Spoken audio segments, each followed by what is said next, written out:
welcome. I am Allison Bewley. I'm the director here at the Stephen Thomas Museum of Art. Thank you for joining us on our Facebook Live at Meeting at the Intersection. So today we'll be hearing from Dimitri Burke, one of our jurors for our special exhibition, as well as three of the participating artists, Ryle Rye, LaSalle, and Freddie Styles. These are artists who are part of our current special exhibition, Queer Perspectives. And what we're going to do is give you a little highlight of what is in that show, but we'll do a walkthrough, and then we'll start the actual panel discussion in about 5 or 10 minutes. But please enjoy the art as you wait for our talk to begin. Thank you so much.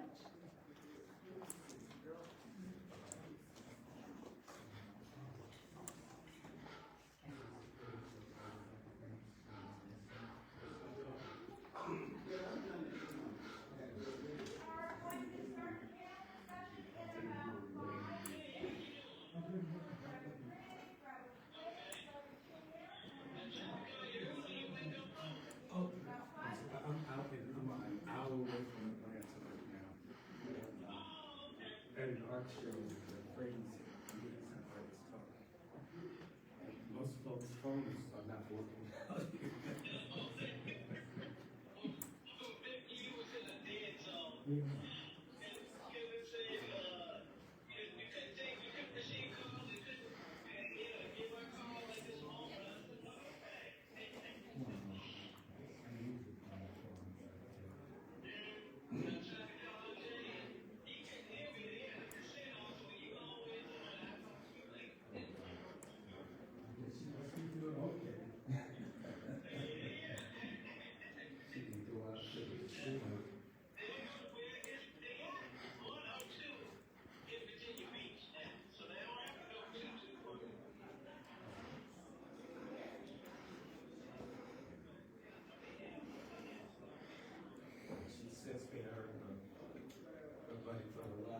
Religiously, like she's paying church tithe.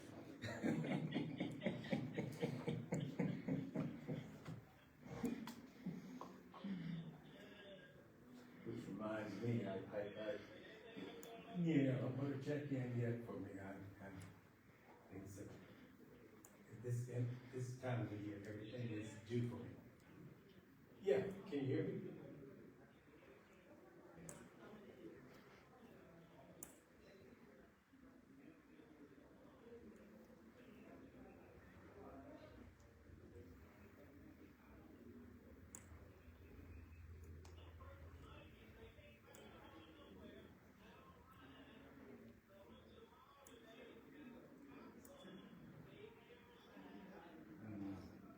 Now, when is her birthday? Okay. She and Jay's her mom. Okay. All right.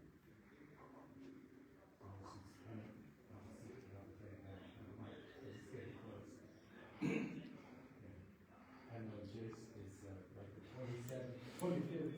Yeah, before.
right, John Roman, Lisa Connor. All right, Lisa's right here, wonderful. All right, so Lisa, if you could come up and say a few words. Hello, everyone. Come on in. Sit down. I'm Lisa Thomas Connor. I'm Stephen Thomas's daughter, and also a board member of the Stephen Thomas Museum. And I wanted to welcome you all here tonight on behalf of the board and our staff and friends. And just wanted to say a few words about Don Roman. Don Roman has been an art collector for over 30 years, and he has been I would say, a lifelong advocate of Black artists, and has also been a board member here for over 6 years, and he was our leader as president for 5 years, and he always made sure that this museum followed Stephen Thomas's philosophy of inclusivity and the brotherhood of mankind. And he also could crack a whip, which is really good to have as a president. He recently rolled off of our board. His term limits were up, and our board voted unanimously to make Don board president emeritus, because we did not want to and this is the first time that's ever been done, so we needed to keep him. And so I am sharing him with you now as the host of this event here. Well,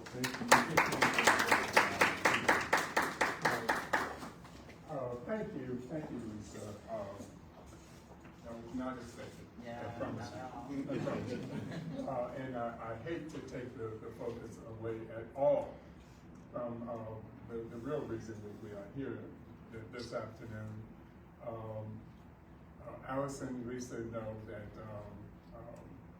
this is an evening that I've been looking forward to for a long time.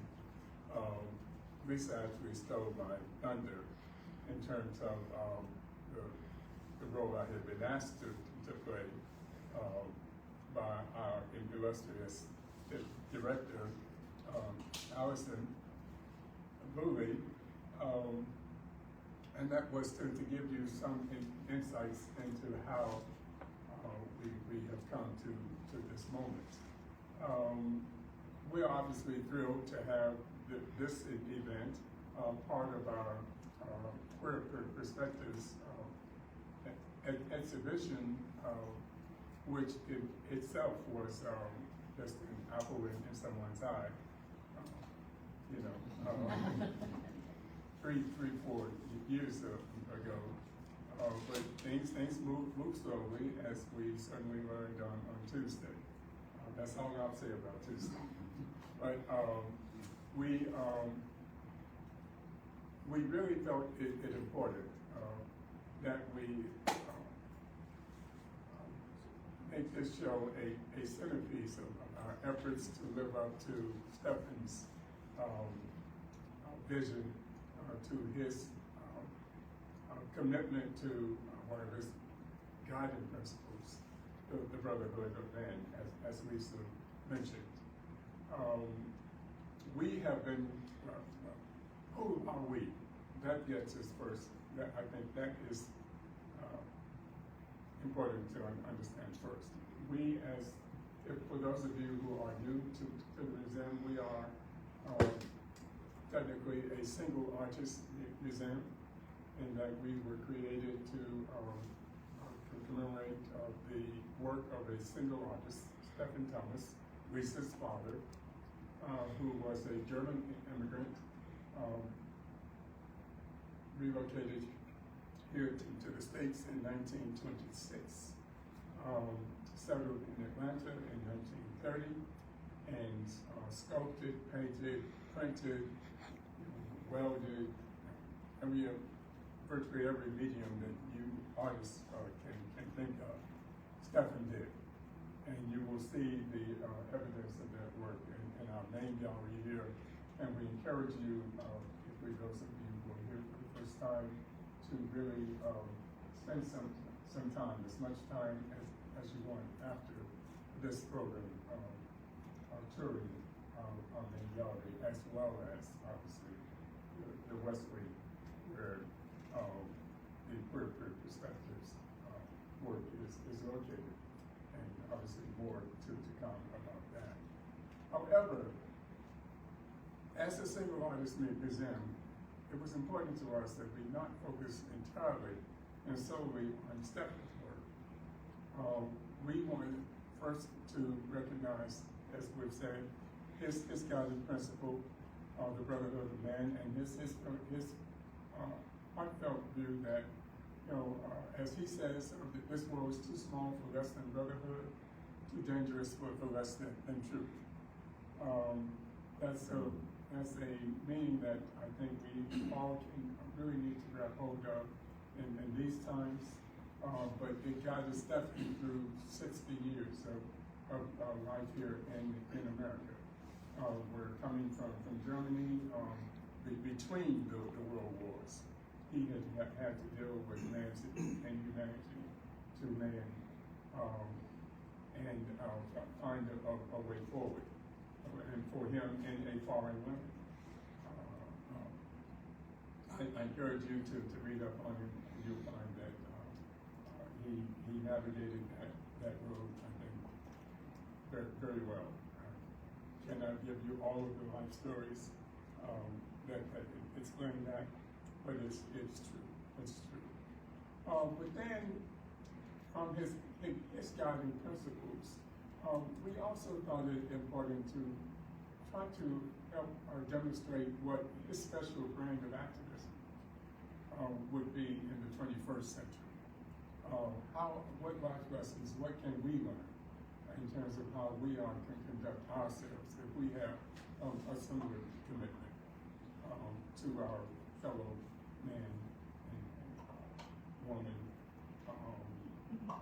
however a person chooses to identify. And that then brought us to the point of this show, because for 25 years, Lisa mentioned my 5-6 years, but the museum has been in operation since 1998, and it has followed the guiding principles created by Lisa's mother, Sarah Douglas Connor, Sarah Douglas Thomas. Lisa is the Connor. She wanted to see Stephen's works preserved. Stephen's outreach extended much further, and we felt that we needed to find a way to bring that work and that commitment forward. And we have with our annual Brotherhood of Man exhibition. We have done that each year. We have featured Black artists, Latinx artists, indigenous artists, women artists, et cetera, et cetera, et cetera. And those shows have been very powerful, and they have helped to expand the network of the importance of giving a voice to all people. So it should not be so surprising that we would then have this show, which would recognize artists who identify from the LGBTQ plus community. And so we are thrilled that we have finally come to that moment. And if you've not been in the West Wing yet, we really encourage you to go and observe the wonderful work that is on display. But then there was a little bit more that we thought we could do.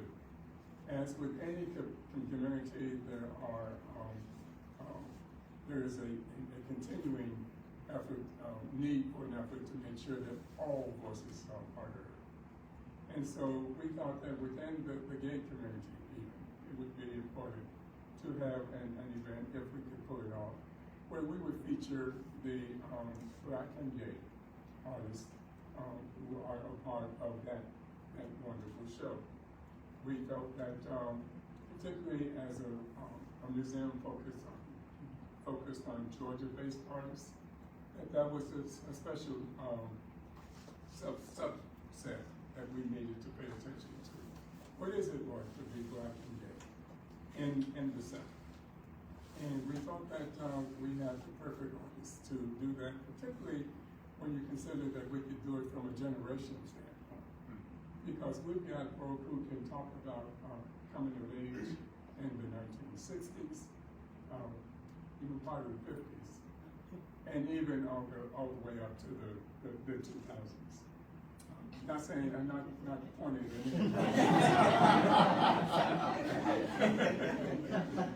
But very important conversations to have, and topics that don't always get the attention that they deserve. We had the opportunity to do that, and we are very pleased to have that take place today. We have excellent artists to have that conversation. We have an excellent moderator to guide the discussion. And so, there's only one other thing that I need to do, and that is to thank Allison for all of her hard work in bringing this exhibition to we have worked on it for several years. It's been a pleasure, Allison. I think that the artists would agree with me. Yes. It's been a pleasure working with you. And so from the bottom of our hearts, thank you very much. Please.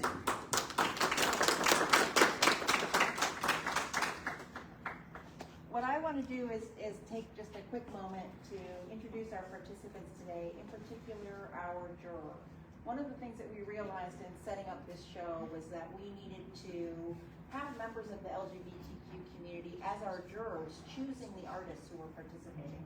So we had 4 incredible jurors. We had Yukai Lin, we had Melania Armenta, Christina Schlesinger, and Dimitri Berg. And Dimitri Berg, we're so honored to have you here. Thank you for coming in, for your work in choosing the artists for this exhibition, and for moderating our talk today. And I know you have some great introductions and some information about our participating artists, but it has been a pleasure to work with all of you. I'm so glad you're here. Thank you for making the time today, and I'm going to turn it over.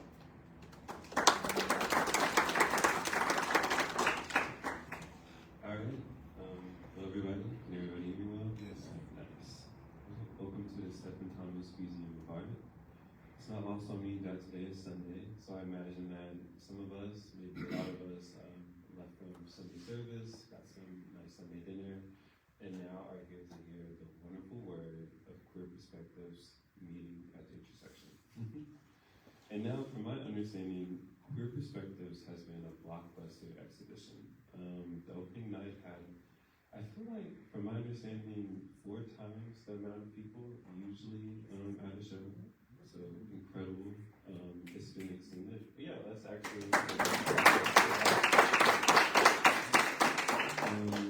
It's been extended from its original date. So it's I think originally it was supposed to be at November, and it's now been extended to January 2025.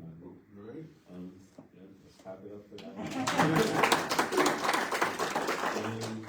And it's offered amazing programs like this one. And that's not only to thank our incredible artists that are here, but also to thank the incredible staff that's here. And it's to also give voice, light, and affirmation to the community as really had interest, really had dedication, and really wanted to honor the voices of queer people in Georgia, in the South, in our intersection, in our beauty, and in our artistry. And that's always been an initiative of Stephen Thomas's legacy. As you all have heard, Stephen Thomas's words echo in this building. It's on his tombstone. It's written as many times as you can see the word Stephen Thomas, which is, "The world is too small for less than brotherhood, too dangerous for less than truth." At Queer Perspectives, we are interrogative of the word brotherhood and the expansiveness of that language, and seek to show our stories with candor, with truth, with honesty, and with love. We are seeking and building a community and making sure that it's representative of Stephen Thomas's world, as well as the world around us. So I think that's really incredible and truly an honor. Again, my name is Dimitri Burke. I'm an artist and arts worker in Atlanta, Georgia. I've exhibited my work at galleries like Johnson Little Gallery in Atlanta, as well as Sears Art at Keith Smith Gallery in New York City, and Young Arts Miami, Florida. I'm a Queer Arts Alum Fellow, which is an organization based in New York for the advocacy, mentorship, and support for queer artists across the country. And I'm also the current Art Bridges Fellow at the High Museum's Learning and Civic Engagement Department, where we have an initiative much like that of the Stephen Thomas Museum, of connecting art to the community and making sure people's voices are heard and affirmed. I'm also a part of the joy of the show, as Allison mentioned, so I've gotten to know these artists in multiple capacities, and I'm truly honored to sit with them today. I'd love to introduce these artists, and I'll start with Ryle, so can we please give a round of applause? Ryle has the freestanding sculptures in the gallery that kind of guide us throughout the West Wing. They call upon things that feel familiar, but also at the same time out of reach, like going back to your childhood home. Ryle is a self-taught mixed media artist based in Atlanta, Georgia. As a queer, multiracial person, he is inspired by the fact that his identity disrupts the binary logistics that dictate how power is placed in America. Aesthetically, in a similar fashion, Ryle challenges boundaries of movements, styles, and periods by blending elements from diverse traditions, including Neovism, Neo-Expressionism, Cubism, and traditional African and North African art. His work explores grief and trauma, and Ryle is currently a studio artist at Atlanta Continuum Arts Center. His work has been exhibited in solo and duo shows at Art Prize 2003, the Creative Arts Guild of Georgia, and the artistry workshops in gallery and group shows hosted by Marietta Cobb Museum of Art, Swanco Chas Gallery, and many more. I'll let Ryle detail on. And then next I'd like to introduce Freddie Styles. So can we give a round of applause? Freddie's work is situated towards the back of the gallery and acts as a retrospective of Freddie's 60-year lifelong art career. And native of Madison, Georgia, Freddie is a confirmed abstractionist. The sampling of Freddie's work comes from 60 years of illustrating his connection and passion for the natural world, maintaining the award-winning garden he and his partner Leo created at their Atlanta home is much a creative expression as his art. However, Freddie credits his early childhood in rural Madison, the late 1940s, with establishing his deep understanding of land, the soil, and the life it supports. From Reclining Nude, made in 1965, to a new series, number 6, which is featured in the gallery, completed only days before the opening of the Queer Perspectives.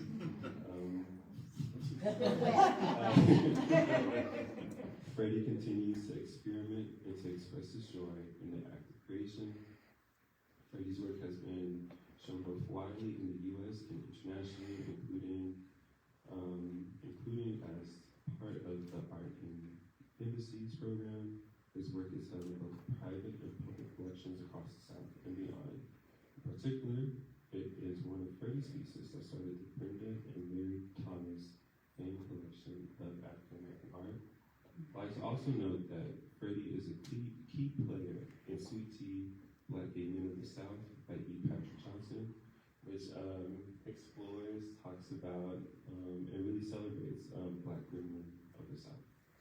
And last but not least, I'd like to welcome in Assault.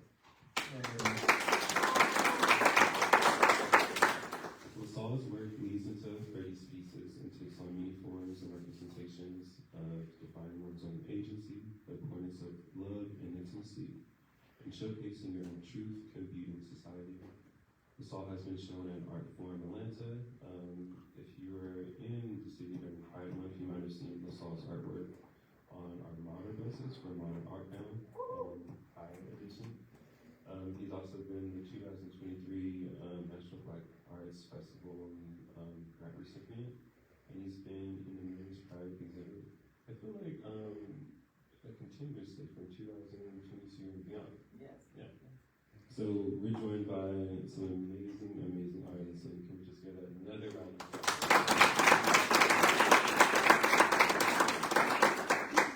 And to open up this discussion, I'd like to call upon another Black queer brother, Jericho Brown. Jericho Brown is a Southern poet based here in Atlanta, and I'll just read off Coliseum by him.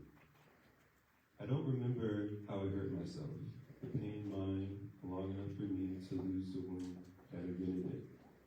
As none of us knows the beauty of our own eyes until a man tells us they're why God made brown. Then the same man says he loves to touch the smoothest parts, suggesting our surface area can be understood by the degrees of satin. Him and I follow until I am rough outside as I am within. I cannot locate the origin of slaughter, but I know how my own feels that I live with it and sometimes use it to get the living done. Because I am what gladiators call a man in love. Love being a reminder why we survive. So this is the discussion today. I'm thinking about Black queerness, I'm thinking about home, belonging, I'm thinking about the color brown. Again, until our eyes, until a man tells us our eyes are lying, God made brown. Brown, brown. So here we are today, queer perspectives meeting at the intersection. How are we doing today, Elvis? Good. I'm doing good. Nice. It's actually funny you brought up Jericho Brown, because I actually met him and I got his signature for one of his books. And I was like, hi Jericho, it's like, what's your name? He's like, well, my real name is Brandon. And he's just like, Brandon with the crispy in. And I was like, that's right, buddy. I recognized. That was amazing. And just like as a quick icebreaker, there's so many different themes, stories, colors, and just nuances in this exhibition. If there's like one word that comes across in you all's mind about like the work that's on view, for me it's belonging. When I think about the idea of home, domestic, embrace and love, that word like repeats in my head. You know, like look at this word. What word jumps at you all? And we'll just start from right next to me and just go on kind of thing. I can take belonging. Existing. Talking to the mic. I can take belonging. Existing. Several years ago, I was honored at Bayard Rustin, Andre Lord event, and they asked me what would I say to my younger self, and I said I would thank him for accepting me and allowing him to be me.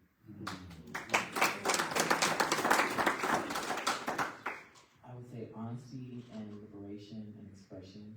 I think it's just the fact that we're now in this new era and that we're able to express ourselves and just be more who we are and just able to tell these stories in this most authentic way. So to me, this is all about honesty.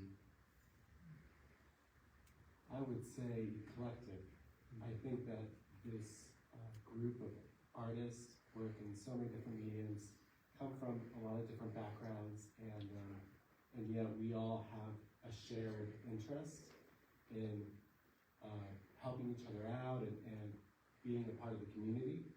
And when you look at the work, it's a uniform show. I mean, just everything looks so good. Every piece makes the next piece look amazing. And I think that's a really special thing to see. Yeah, no, I think it's really incredible. Being on the jury board, it was really cool just to shift through the artists that were in the call to see what people were interested in, what they were talking about, and the connections between all of them. If anything, I noticed just like the amount of color that's in the show that is really, really expressive. With Freddie, I see your blues and your greens and the vibrancy of nature just throughout it. And I think about like your work live, I'm often reminded of just like the childhood aesthetic. So like those purples, lilacs, those yellows that I'm like remembering in a way. It's coming back to me, bubbling up into the surface of my eyesight and my memory. The fuel sol, it's just like this universe of different cosmos, stars, moons, and suns. So it's a really interesting and cool place that I feel like I'm walking into when I'm in the gallery. So in thinking about belonging, identity, and affirmation in society, can we just, I guess, go around the room and talk about like the Atlanta art community, how we like made that into our home, made that into a way for us to showcase our agency and place in society. Would you like this? Yes. So, you know, I think what's really interesting about Atlanta is it is a big city, but it has a small town feel, has a lot of heart, and people, they want to get to know you, they want to hear your story, and, you know, that's not always the case everywhere, you know. Atlanta has kind of the best of so many different parts of America, you know, and it has the wonderful aspects of the South, it has the wonderful aspects of bigger cities like, you know, New York and Chicago, and it really just kind of this melting pot that not a lot of people in the United States know about, you know. And I think that Atlanta, because of that brotherhood, is going to go places in the art scene that no one's going to expect. No one's going to see it coming, and it's really wonderful to see. It's special. It's a special place. So for me, I was born in Stamford, Connecticut, raised in Savannah, Georgia, but I moved here in middle school to Atlanta. And I think for me, Atlanta is just who I am now. Like, I feel like I am Atlanta. And I was able to just be in my community and just learn so much, especially from like the Black community, just how to be Black and how to feel to be Black. And I mean, I just love Atlanta. I have some moments where I hate it, where stuff happens, your car get busted, parking tickets, and there's always something going on the weekend, but it's really became my home because, no, it really is, because I feel like we really are like the start of of a new era, of new change, especially in the South, and how progressive we have gotten.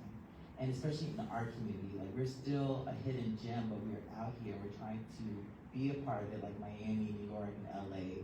And we're working on that, but Atlanta is just such a rare place to be. So I'm just like, I don't know how some people can just come here and just not enjoy it. And maybe because some outer people just don't understand authenticity and like weren't from the South and like what we have been through to get where we are now. So I mean, I love Atlanta. So that's me. That's why I'm like, I am what I am. My guesstimate is that I was born probably less than 5 miles from this museum. I started drawing as a little kid. I asked my mother to draw me something. She drew me a chicken. And I started to copy her chicken. And when I was 7 years old, when I was 7 and a half, we moved to Atlanta. And I attended E.P. Johnson Elementary School and then Krogman Elementary School. At Krogman Elementary School, I was sent to a room to show this lady some of my work and to talk about my work. And she encouraged me to be an artist. At the time, what we colored in 1950, in the 50s. Yeah, definitely. At the time, I didn't know a colored person could be an artist. So she told me about Hale Woodruff and Henry O'Tanner, both of whom had ties to Atlanta, and about Jules Simon, a female artist who was actively working in Atlanta at the time. And she also told me about the Atlanta University Annuals. In 1942, Hale Woodruff started an annual competition at Atlanta University. Those competitions ended in 1970. So that's what planted the seed. This woman that suggested that I should be an artist turned out to be Maynard Jackson's sister. Well, she let us call her Jeannie, but the real pronunciation was the French Jean. But she was gracious enough to let us little ghetto kids call her Miss Jeannie Jackson. So that's what planted the seed, and I was fortunate enough to have participated in the last 5 years of the Atlanta University Annuals from 1965 until 1970. And in 10th grade, I sold my first paintings, 3 paintings for $10 each. So the rest is history. I mean, what an education to get in elementary school, like to just like for that to set you up in such a way. I mean, we really do have to thank Ms. Jeannie for our incredible work. And I'm interested too, since you started really early being an artist, what did y'all like begin y'all's like art discovery and knowing that you wanted that to be a part of your life? Well, I didn't like a lot of toys that were designated boy toys. So, I didn't really like sports, and I didn't like G.I. Joes, and I didn't like, aggressive kind of stuff. And so, at the time, the only thing that was kind of left was art supplies. And so my mother used to gift me crayons, paint, all sorts of stuff. I mean, my room probably had more art supplies as a kid than it has now, because I'm kind of specialized in what I'm working in. But I think that I can remember my mom arguing with people, saying, I'm not going to buy him something he's not going to want. I'm going to buy him some crayons or some paints, and so it's been something that I had since a child, and it's probably a good reason why my work is so childlike today, because I'm really just continuing that practice that I started as a young boy. I think for me, mine has a little bit of background. So my uncle is an artist, but I didn't know at that time I was going to be an artist.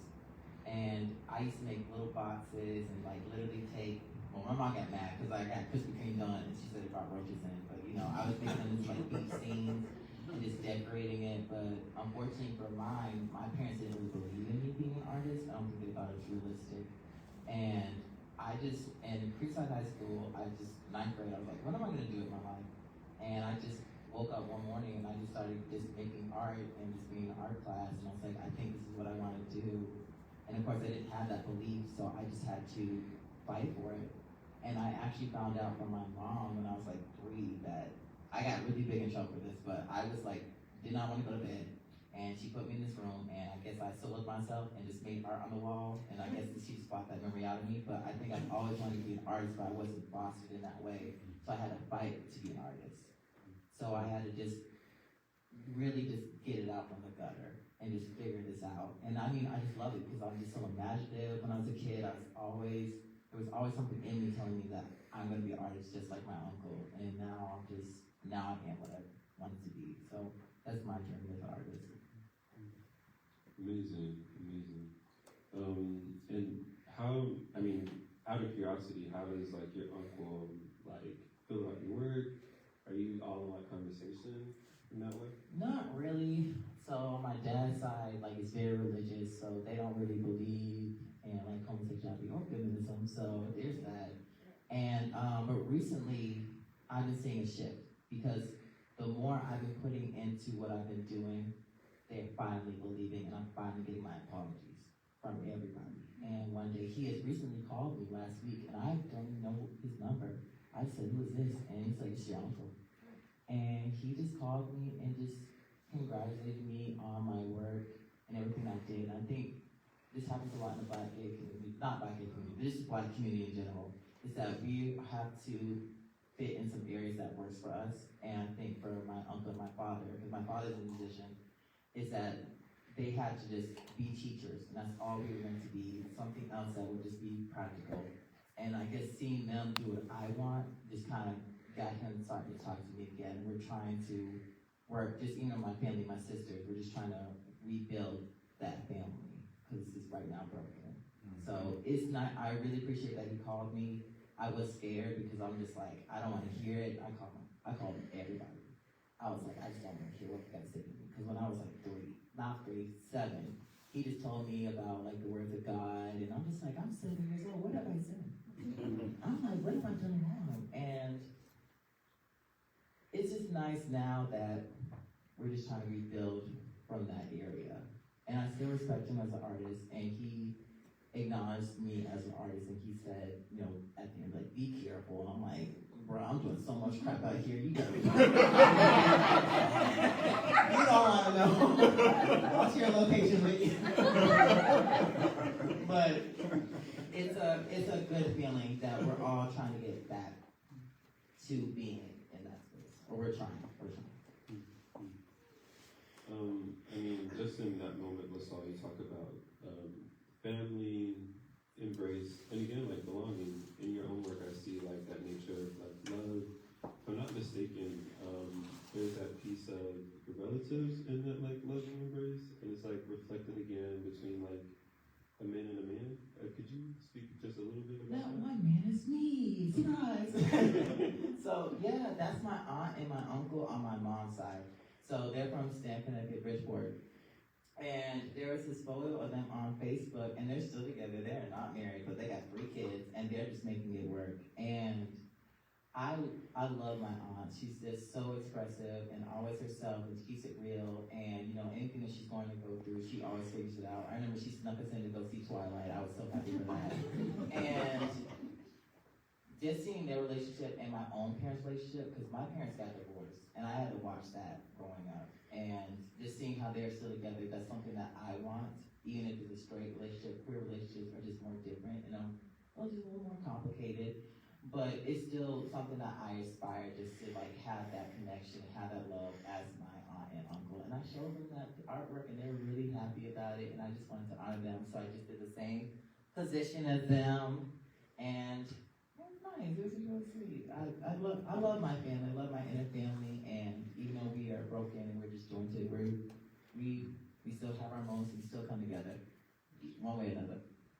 Gotcha. And then I guess just to segue into just love in general, Freddie, I know in your own work it's a reflection of nature, and you've had this gardening practice with your partner.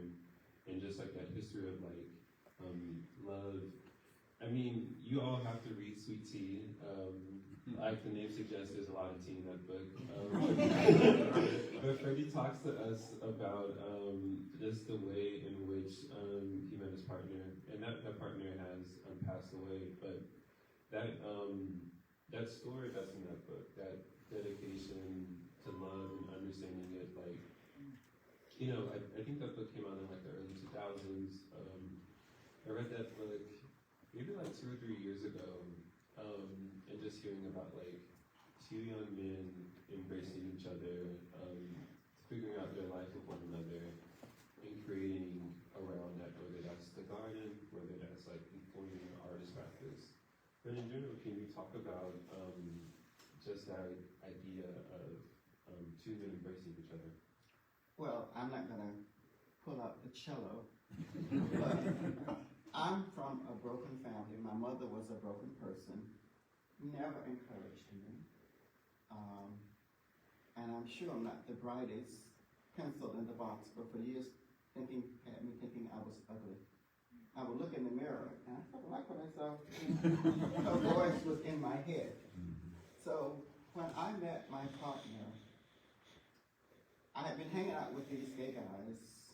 Leroy Holcomb was one of them, and I had sort of to wean, we all have to kind of weed out the garden of people in our lives. So I was weeding Leroy Holcomb out, and this particular day, me and another friend were visiting Leroy, and he said, anybody got any money? So I had $3. So he borrowed my $3, and he lived in Dixie Hills, so we walked around to Dixie Hills Plaza, and he bought some cute steak and a cabbage. And he kept trying to get me and Leo to go home. So I said, we're not ready to go home. He said, okay, bitches. When my guest comes, and y'all can't have any dinner. When my guest comes, he wants seconds. I want seconds for him. So in walked Leroy Watts O'Quinn on his way from teaching social studies at Douglas High School. So our eyes met. I was in college. I needed to read The Coming of Age in Samoa by Margaret Mitchell. So Leroy had the book. So he gave me his number to call him to remind him to give the book to Leroy, the other Leroy. So the first time I called him, we talked 2 or 3 hours. I called him 3 nights in a row. We talked 2 or 3 hours. And I said to myself, I kind of like this little man. He was only 5'7", so I can call him. So I called my friend Leroy, whom I was dumping, and I said, what are your intentions? It has seen the book, y'all. It has So what are your intentions toward what? And so Leroy said, well, you know me. I'm just a whore. I put him out the back door and drag a piece of paper in the front. Said, you like him? I said, well, you know, I would never go behind your back. He said, well, darling, if you can get him. A voice of man said, I already got him. And we were together for 44 years. And I credit my partner Leroy as the first person who loved me unconditionally.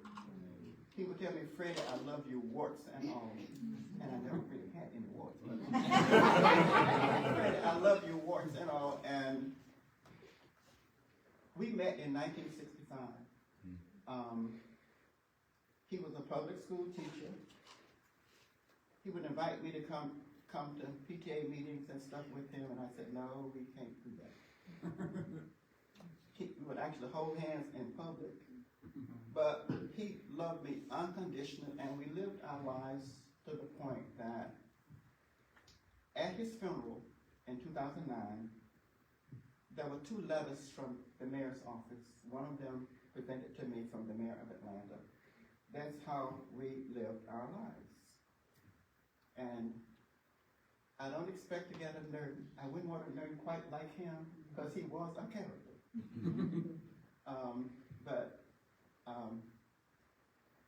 I miss him every day of my life. Imagine 44 years. There's probably not anybody here that's been with anybody 44 years. Only one. 56. So did I answer your question or did I just babble on like an old person?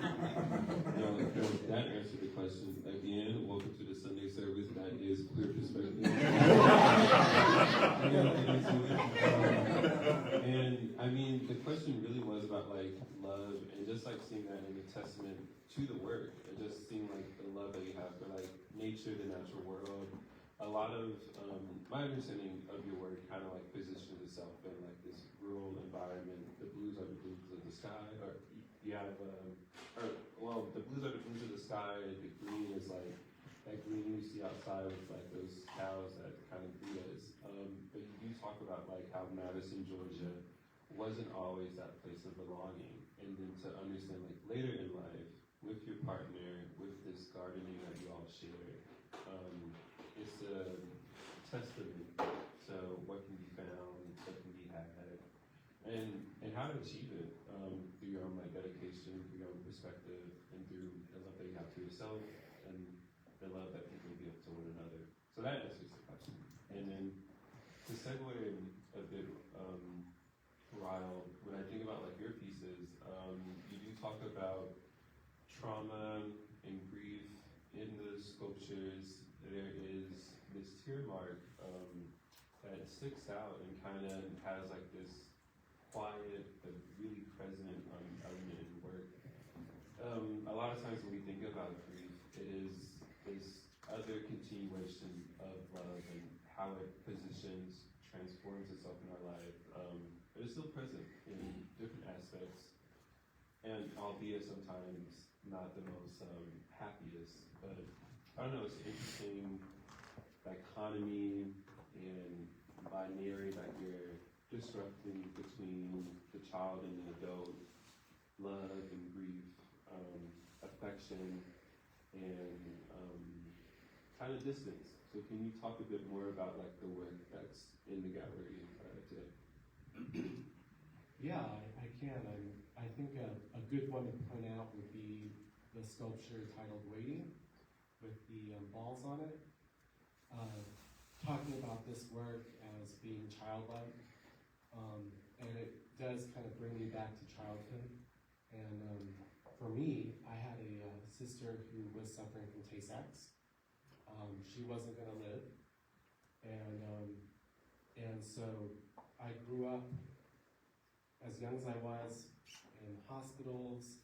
I grew up kind of around nurses, around nuns, around caretakers, and so that is kind of my memory of childhood, and you know, not everyone's childhood is happy, and so I think it's an important thing for me to share with people about myself. You know, I think I've kind of backtracked and kind of trying to bring people up to speed about who I am, and also exploring that trauma that I suffered as well, you know, and losing a family member is, you know, especially at such a young age, my sister, it really affected everyone in my family, and it really is the story of my family, and so I like to, you know, feel like I'm bringing that experience with me, and I'm bringing the people that I've lost with me as well in the art, and hopefully other people can feel that when they see the work. They also can think about the people they've lost and the healing that they've done, and I think that the aesthetic of it is both caring and also a little sad, you know. So that's kind of, I think, that underlining story when you see that work that not everyone gets immediately. I mean, yeah, thank you for sharing. And I guess, are having this discussion about family. There's this idea of the ancestor. I know you remark on that with your own work, Ryle, about like sometimes these works are, you know, people very, very back in the day, but still have a presence with you. Even, I think your name has like a reference to your ancestry. Can you talk a little bit about that? Yeah, I think that one thing that I have learned in my time on this planet is that so much of the things that we experience are reoccurring, you know, and you know, going back to the Tay-Sachs, you know, my great-grandmother had the same thing happen, you know, and I wonder how often that was an experience in my family, and so going back to my name is a family name that goes all the way back to the first individual, an individual who left enslavement in North Carolina, and his name was Ryle. And I think that people see my name and they assume that it's a foreign name, or they want to know the story, and it's kind of nice that I can bring this person into these spaces and kind of live this experience that my ancestors didn't get. And so, you know, my work is not just a love letter to my sister and to the things that I've experienced, but also the things that I don't know, but other people before me have experienced and I'm going through now, you know. Amazing. Just to, I guess, like segue and just get into like the work itself, I would love to hear more about like the techniques or any stories. I know you saw, if you care to share, have a story about like thinking the work, so getting to be in the room with Allison and getting the show all together. It seems like a fun story.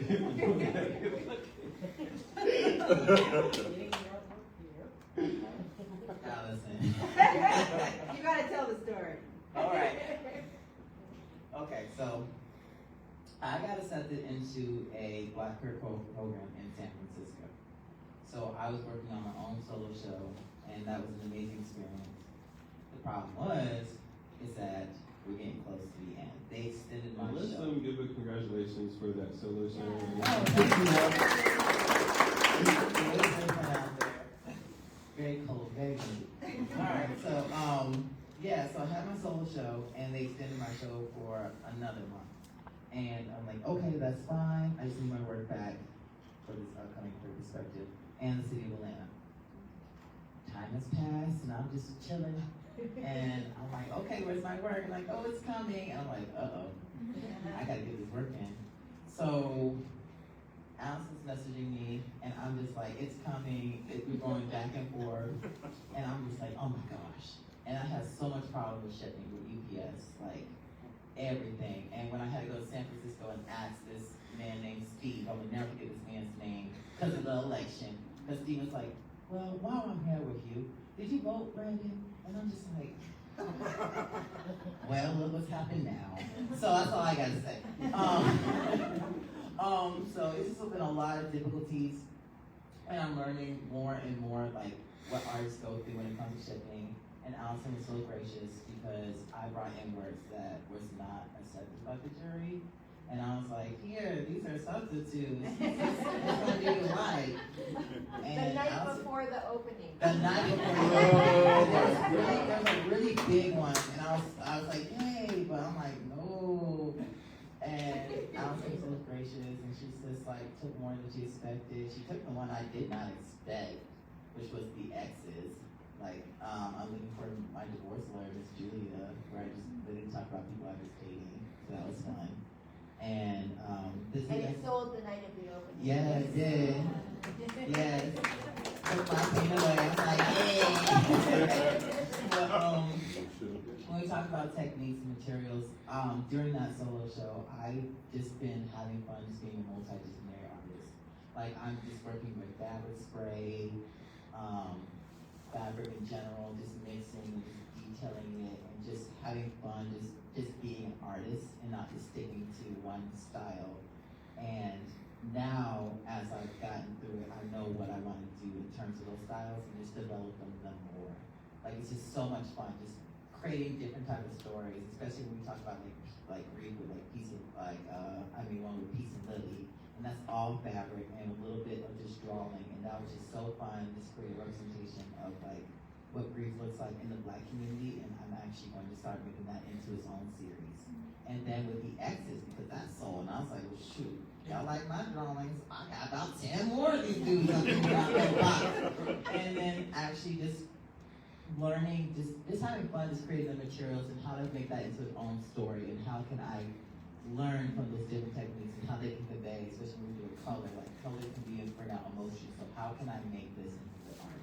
So I'm just really happy about the artist development that I've been through, and I'm just so happy for Allison, just to take on those works and just putting more than expected. They come back, because we had to go get some stuff for hanging, and I had to go to Home Depot out here, and I'm like, well, I'm gonna try my best, and just keep sending more work. It's just been a blessing in my life, and I truly appreciate you. And like for the Marta Bus thing, thank you for your words.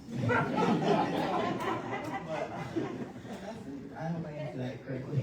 Yeah, no, I think in general, like artists like have so many different like adventures, so many different like ways of just getting the work from one place to the next. It just doesn't happen in a vacuum. It takes like a lot of effort. UPS, not FedEx sometimes, to our detriment sometimes, but they are adventures in itself. I know Freddie, I just heard about 30 minutes ago, if I'm time checking right, the paint was still wet on your paintings. Well, the piece called New Series, it was drying. I was fanning it. Because somebody said it was created the day before it was created. Finished hours before bringing it to the. But it arrived. It's on the wall. Hopefully, someone will buy it. Tell me a bit more about like that decision to keep working on the piece, and not just because it's like right for the show. I know like as artists, there's like this idea like this isn't done, this isn't done, this isn't done until this gets to happen. So with that piece, what was that moment where you realized now we can go into the show? Well, when I entered, I was very proud of myself. My friend Andre sent me my friend Carl sent me the notice about the show that Andre had sent him. Later on, Don told me about it, but I'm tech challenged. I was so proud that the minute I got it, I started to enter the show because I'm with September Gray Gallery in Atlanta, and September Gray curated a couple of shows here that did not include my work. So as they say in the hood, I felt some kind of way about that. So when I entered, I sent an image of a piece from a current series that was not in existence. So I felt obligated to have a piece from that series. So I, since as y'all already know, the work was still in me, so I could still get one to come out. So I did, and that's how that happened. Can you talk to us a little bit more about this new series that's being birthed there, like coming out of you? Are the themes or like the ideations that you're kind of like focusing on with this new work? Well, they are all kind of, I won't say they're landscapes, but they're all, a lot of artists talk about saving the race and relevant and all that. But my work is about me. For many years I've been saying, I do it for me and share it with y'all. Because I think that the world around me, the life I live, inspires my work. Once I was living in a rooming house. I had a room. I was sharing an apartment with a friend, and it was an old building, but there were cracks and stains in the plaster ceiling. I did a whole small series of work inspired by the beauty of the cracks and the stains on the ceiling. Mm-hmm. So I was on a show with Richard Mayhew years ago, and he talks about his landscapes of the mind. Is that right, Mike? Yep. So mine are landscapes. Mindscapes. Mindscapes. They're like mindscapes of whatever catches my attention. And sometimes it's not about what I'm going to do. It's about the fact that I need to do it. It's like a pressure that builds up. And sometimes when I start, the paintings tell me what they want to be. Mm-hmm. You know, it's like I go with the flow. Years ago, I was working, my sister and brother-in-law had a cleaning company. So my sister called me one day and said, Fred, we've got a new contract. Could you come and help us until we can hire somebody? So I said, okay, I'm not doing anything. So as an artist, I don't know about the other two, I would collect whatever paper I found. And I started collecting the end rolls of thermal fax paper that people put in the trash can. And one of the things I've always done with my work is created texture. So one day I crumpled a piece of this thermal fax paper to make some texture. And I said, aha, something came off the paper. So that inspired me to exploit the quality. I think there's a thin kaolin coating on the thermal fax paper. So to experiment with that, so I created a series called Studies in Black, White, and Silver, because the first ones were done in black and white. The process, I always gesso my paper. So I gessoed the paper, I covered it in silver, then I covered it in black paint and pressed the thermal fax paper and rubbed it with my magic hands. It was just the right amount of pressure, just the right amount of time for the coating to come off. My Lord.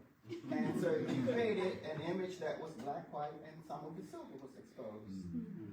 There's a piece in the show that's kind of evolved from that. I think it's entitled Silver, Black, and Red. Silver, Yellow, and Red. Yeah. That's the color version of that. And there's one that with some leaves in it. You know, so I mean, it just depends. I guess I'll work this in. You know, you have to work this stuff in. Artist Charlie Palmer, I read where he said that Alfred Conte was his favorite artist because he was unapologetically black. And I say that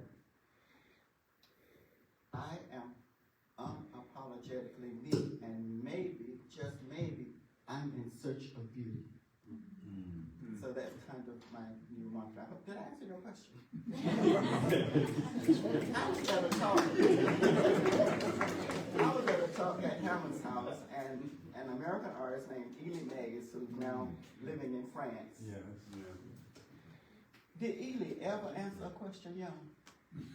Kind of, sort of. He would just talk. So I might be channeling Ely Mays. Listen to him. Well, if y'all didn't know, Ryle also completed his pieces an hour before the show. I'm just kidding. But just to segue to you, Ryle, can you talk a bit more about your technique and like what all it takes to get these sculptures like into the gallery? Oh wow, I mean, if we're gonna talk about technique, you'll love this. I am walking around Midtown constantly, covered in dust, sand dust, head to toe. I've had so many strange experiences with that. One thing I can tell you is getting my hair cut, and the barber hits my ear with the comb, and it literally just snows out sawdust. And all the time I'm walking around, and people ask me for my business card. I'm pretty sure they think I do remodel homes. And I often think I should just take the job.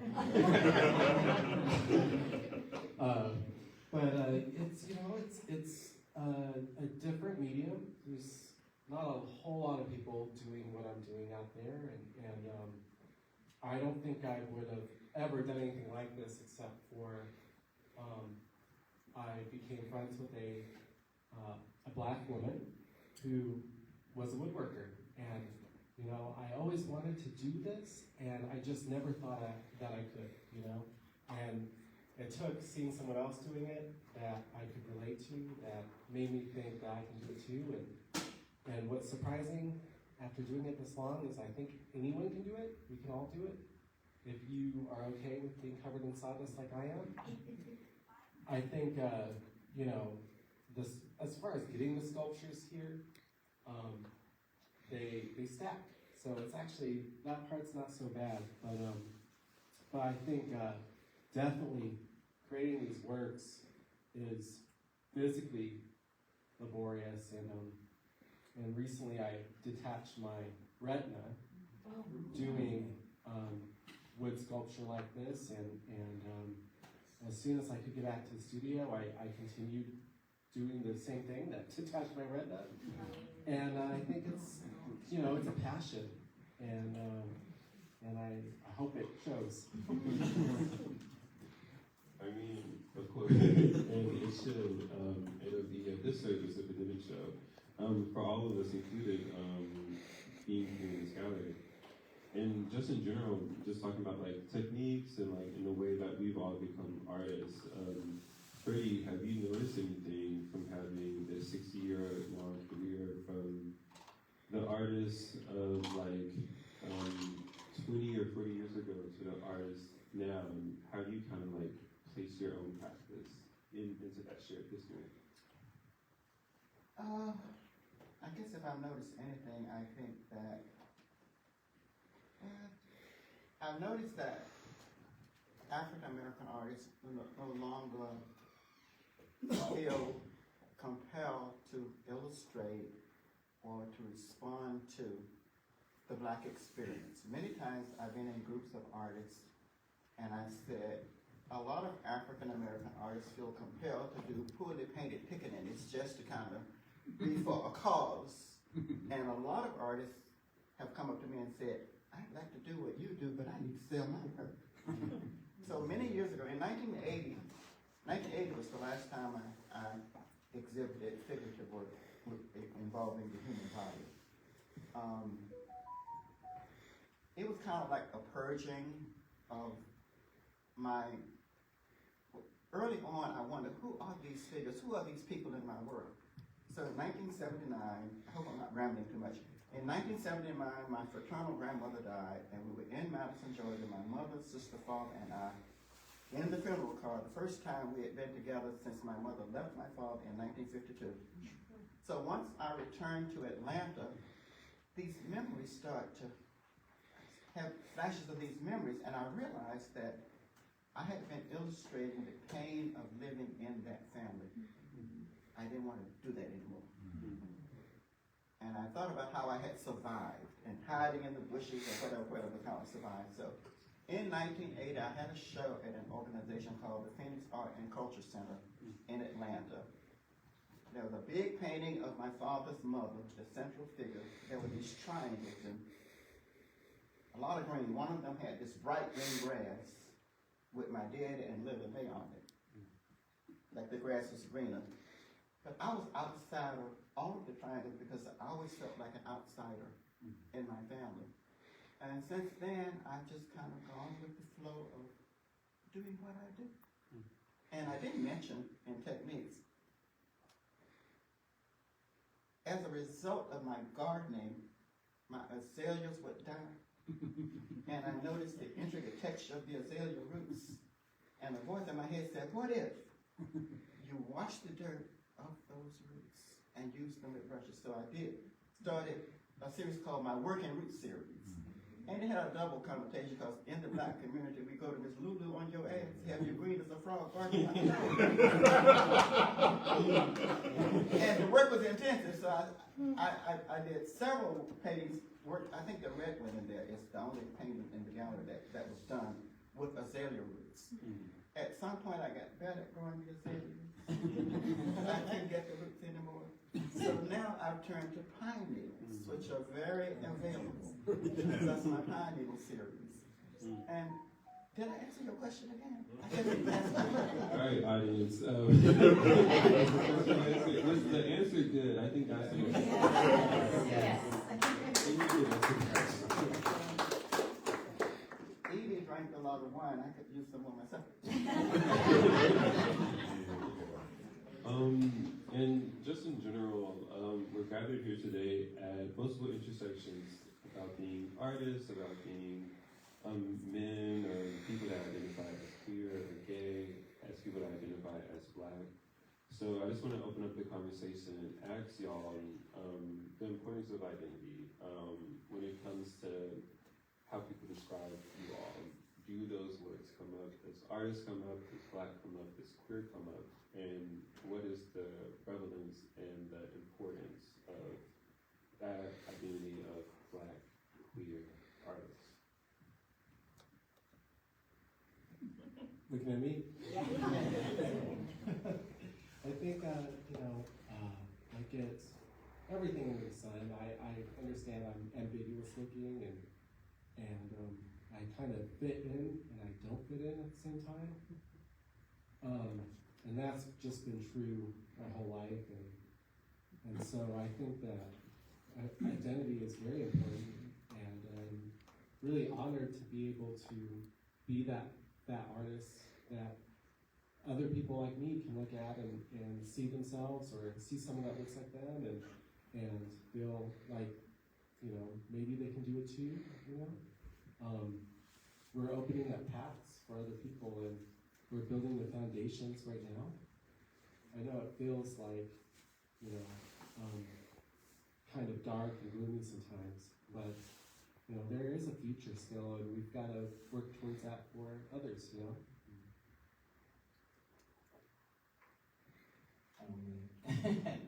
So, it's always the same, black first, then it's queer.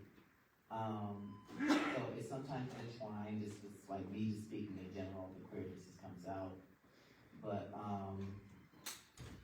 sometimes I just don't think about it. Sometimes I know my art name is LaSalle, but inside I'm Brandon, and Brandon likes listening to music, having fun, being with his friends, and just pushing what I go through in my art and just expressing myself. And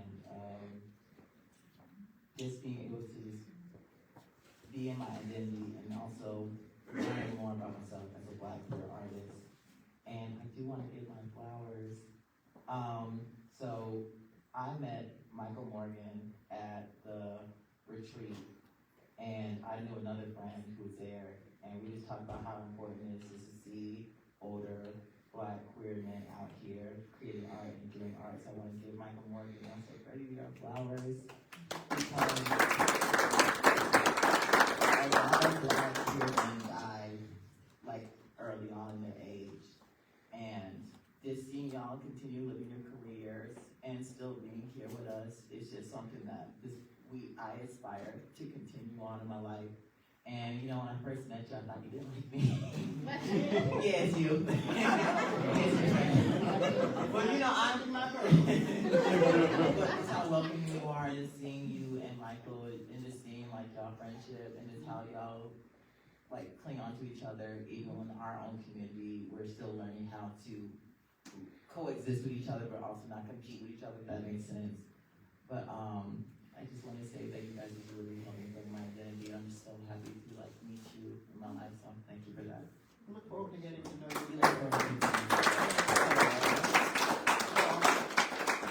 way I have lived my life, early on when I discovered my identity and saw people who were supposed to be like me, I didn't like what I saw.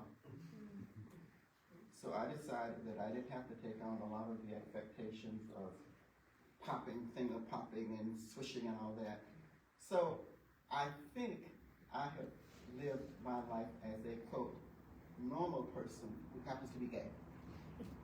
And everyone knew that oftentimes I would speak in the plural when talking to people, we. And they said, who is this we? I said, well, my partner, Leroy Quinn.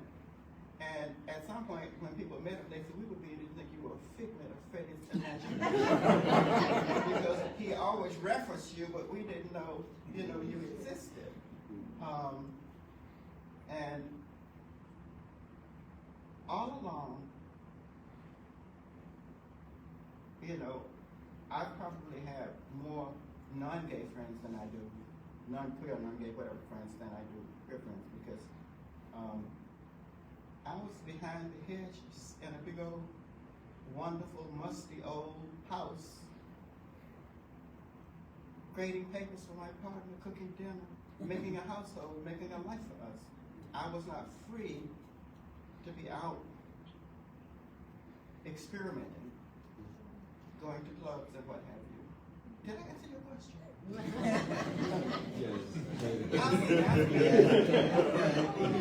Well, see, I'm so full of stories that we could be here all day.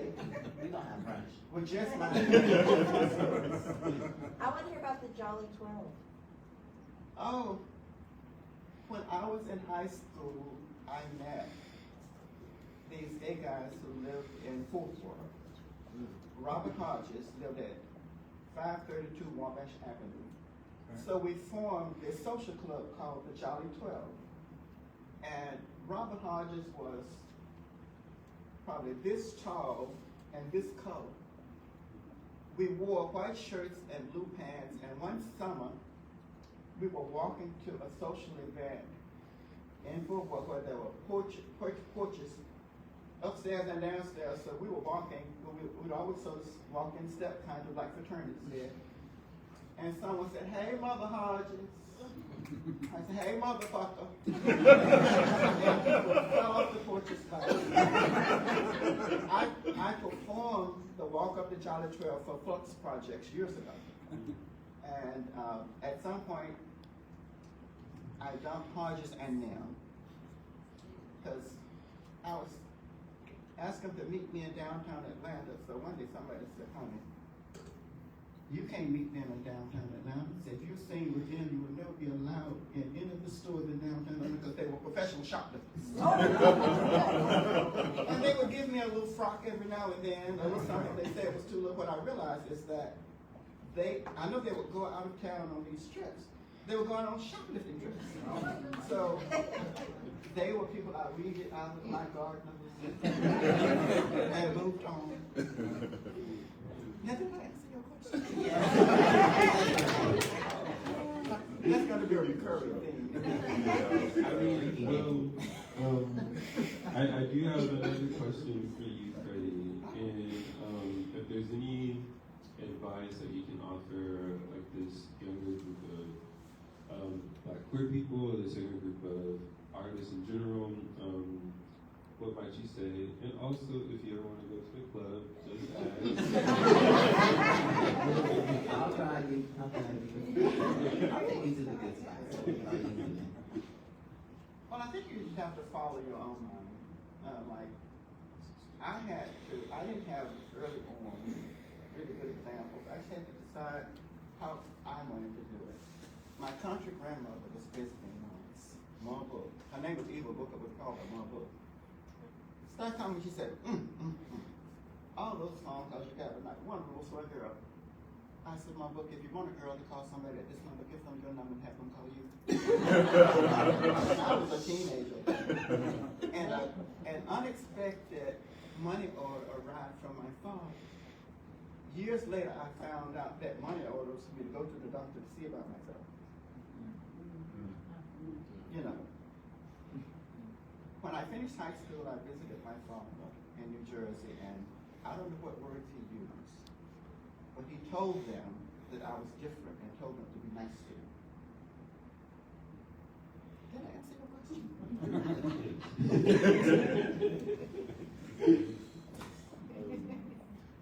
Saw you were going to say something. No, I just took a drink. Oh. Emotionally drink. And before we get into audience questions, I would just like to just ask you all, I feel like the world that's in that gallery is expansive, it's about belonging, it touches on like sadness, and somewhat like loss, but it also touches on creativity, expansion, and the world that we want to build for ourselves out of love, out of advocacy, and out of determination. And I really enjoy just seeing that artwork being displayed here. So I guess like bringing things into like a full circle. We started off with saying like a word that describes the gallery. But if there's like a sentence that you want to leave the audience with about the artwork, that's on you. I'd love to hear it, and we can start with you, Ron. You know, I would just, if I could say anything, I would just thank everyone for being so supportive, and I think that there is a little bit of a hesitance sometimes to put your work out there, and it's not warranted. I have experienced nothing but warmness and kindness, and every time I'm just really blown away with the community. And you know, here in Atlanta, in Georgia, you know, the world is really full of fantastic people, and sometimes I think their voices get drowned out. And it's important to do things like this so that we can see each other's faces and experience that warmness, and you know, not just be seeing all the things online and you know the news sometimes.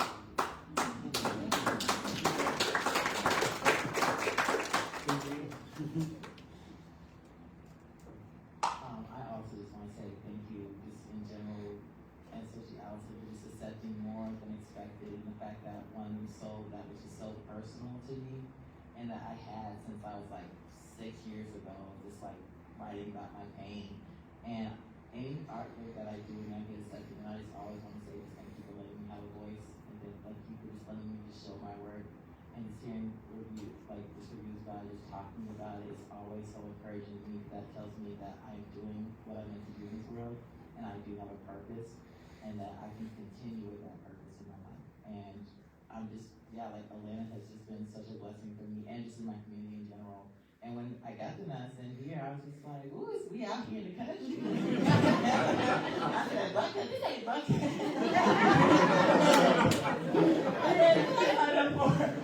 But just seeing how many people came out and was just so gracious and just wanted to know more about the work, it's just, you're out here, and I think we need to be reminded of that, especially like in those urban areas, that people are out here in these spaces, and that we have to make work for these spaces as well, and continue the progression, and continue showing up for everybody, and continue letting everyone have a voice, not just one individual, every voice have a chance to show what they want to the world.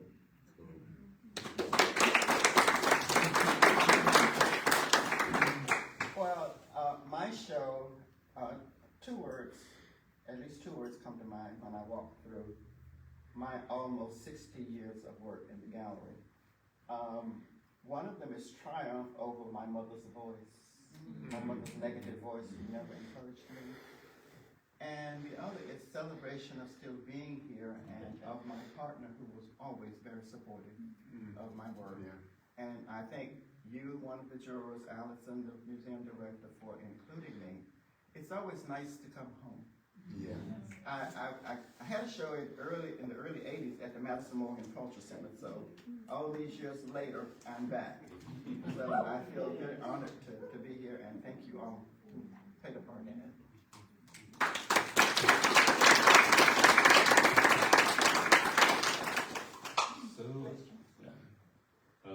So we're having audience questions now, and I see our hand raised, so.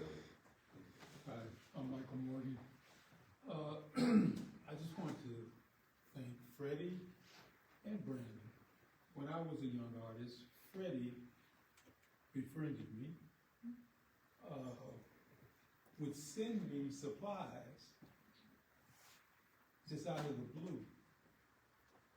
And when he was running the gallery, he included me in a number of shows early on. And I'm always been thankful for that. When I met Brandon, he was so loving and giving and wanting to connect. I wanted to talk to him and help him as Freddie helped me and just keep the circle going. Because I believe that's what's really needed in our community. So, thank you both.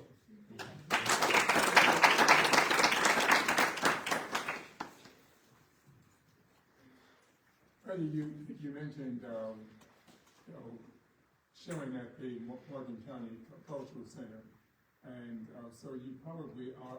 I'm certain you're aware, but I'm curious how you could connect with the fact that this area has produced such significant artists of African descent. David Driscoll was born 20 miles from here. Benny Andrews and his brother, probably 2 or 3 miles from here, almost. You fall in that category, in my humble opinion. You will be known, this area will be known by you also. But given the disconnect, that you had to deal with, do you feel that at all? I don't know, I kind of feel about this area in Georgia the way I feel about an area, the Bethlehem, Alabama, that there's something in the air, of the soil, of something that fed us. Because Thornton Dial, Polk, who else, Carl? Carl Christian, and other artists are from that area of Bethlehem, Alabama. Even the great collector Paul Jones was from Bethlehem. So I think that there's something in the soil or whatever. Because I always think of Benny and David as Southern gentlemen. I don't quite fit into that category. But I thought of them as genteel and kind, Southern gentlemen. I don't think that I'm quite in that category. And Larry Walker was further down in Georgia. He was the same kind of genteel Southern gentleman. So maybe there's just something in the soil or in the air that did that.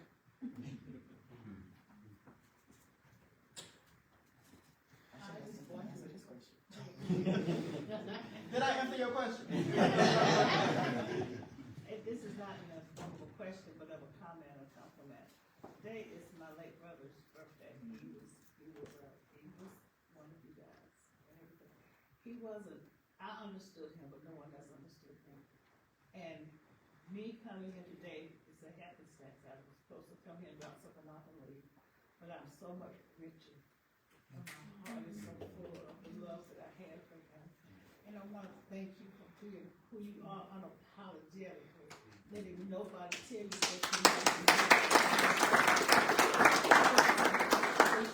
you love you and support you. Thank I you think so we all much. want to thank you on behalf of him. Thank you.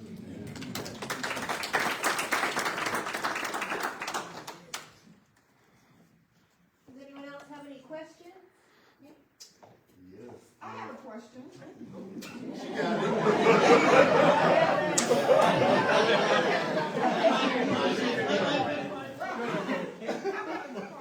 Hearing everything, so I apologize. Oh, you good, you got it. No, go ahead. You sure? Go for it. Okay. While you're all talking about your process, I've heard a lot of you talking about using different mediums, and I wanted to know, how does your identity as a queer Black person inform the medium that you use?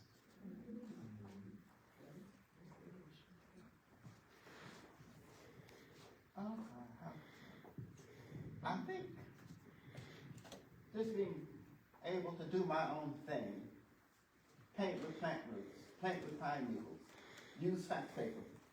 It's just kind of unapologetically following my own drumbeat.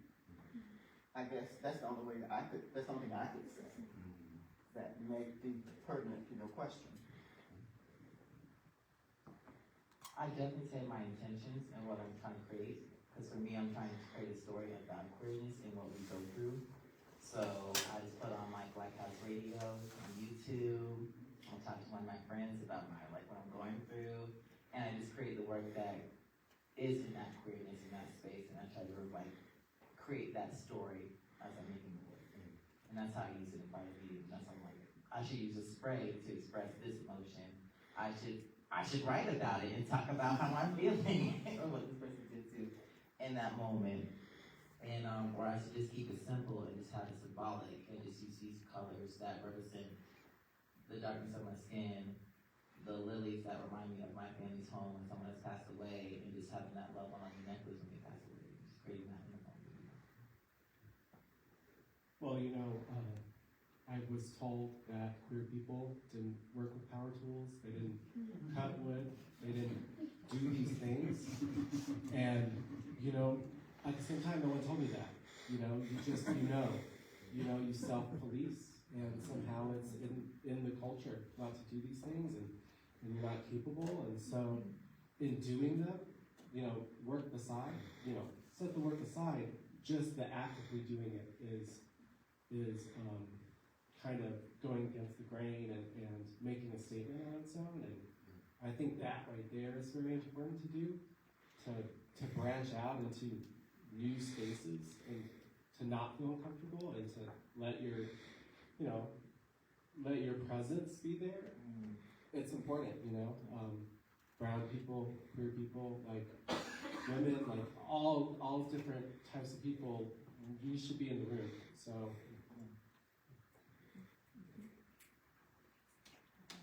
I think society in general has this idea of how we should be. You know, they have their own idea of how we should be. Several years ago, I was visiting, we were in California, and my partner's half-sisters lived in Oakland, so all day one of his sisters kept sort of jugging at me, kind of. So at the end of the day, she said, "You're very different from how you sing." I said, "No, dear. I'm very different from your idea of me." I said, "You have cast me in a role that I don't fit. That's all about you."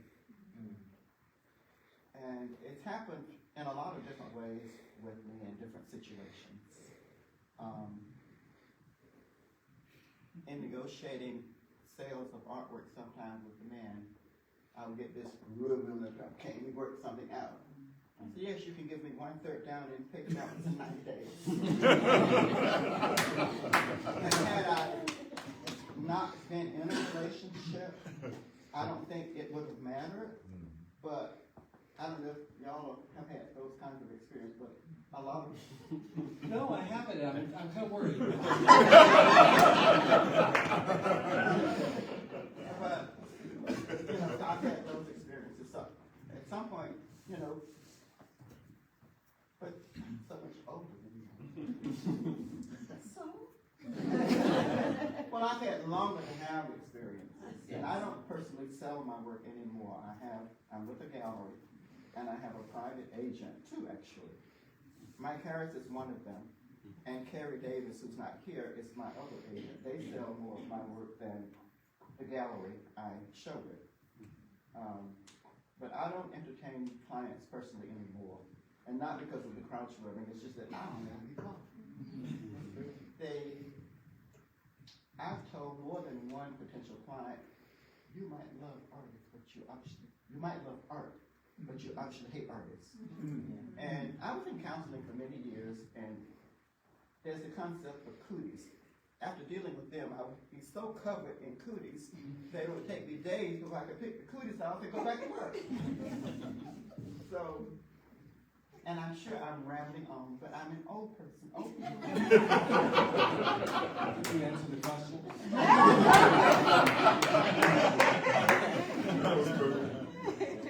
Do you think we have one left?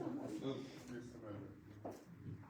Okay, I think we're good. I have one, and this is for Brandon.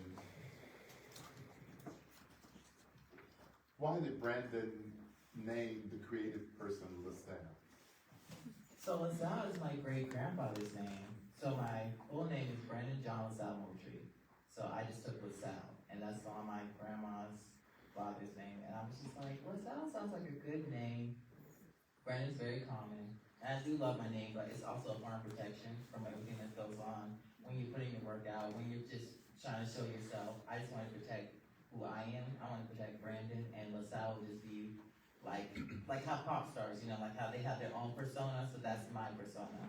So LaSalle is going to be speaking, LaSalle is going to do this, and then Brandon's going to go home and go to sleep. And so that was just my way. And then also family, just keeping in the family, and I really love my middle name so much. I love how long it is. So I was like, oh, I just gotta use LaSalle. It's such a good name. It's so fun. It's different. And French. Any other questions? All right, wonderful. Thank you.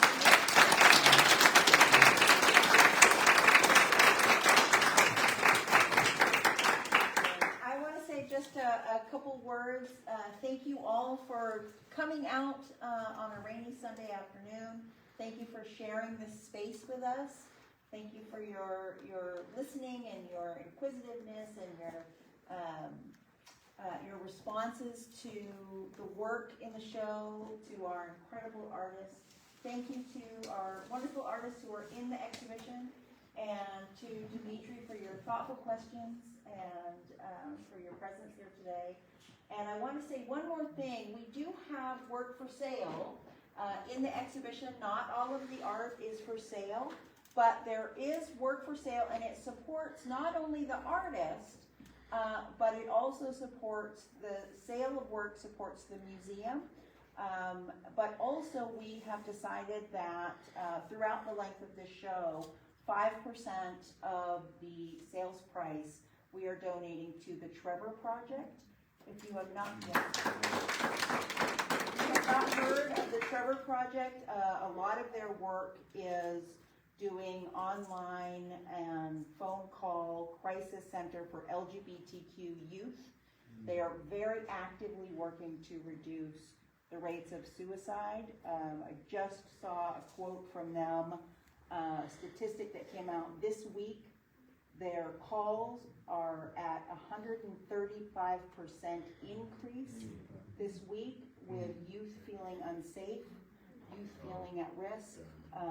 And so that is something that we've, throughout this show, so far we've raised, I think it's $400. So yes, thank you. Thank you. So we're hoping that end of the show is more.